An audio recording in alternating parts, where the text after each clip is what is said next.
viewing area ng Rojas Boulevard. Oo, kasi dito, tuwing Miyerkules lang, lumalabas ang sun dito. Dito, tumayo lang kayo, tapos tignan nyo lang. Sir, dito kayo, lapit kayo dito. Kasi dito parte ng ano yun eh. Ng dagat lumalabas yung sun eh. Dito, lapit kayo dito, sir. Dito, tignan nyo.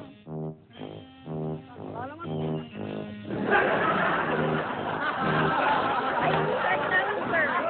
Tignan mo lang dyan. Dyan lang yun eh. Kasi tuwing Miyerkules lang lumalabas. Oo, ngayon lang yan dito sa Rojas Boulevard. Dyan. Sige, tumingin ka lang. Sandali. Tama na. Halika, dali. Papakita ko sa inyo tuwing Huwebes. Dito, may park kasi. Ay, Miyerkules pala ngayon. Halika, tumingin. Tingin na kayo dyan. Dali. Ayan, dito, sabay-sabay kayo para kasi minsan lang ito lumabas. Bali, ngayon lang siya lalabas. Miyerkules. O, ayan na yung shark. Ayan na, lalabas na yung shark.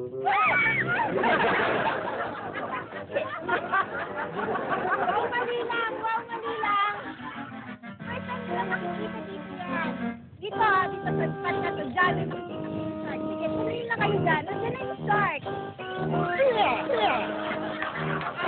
yung shark.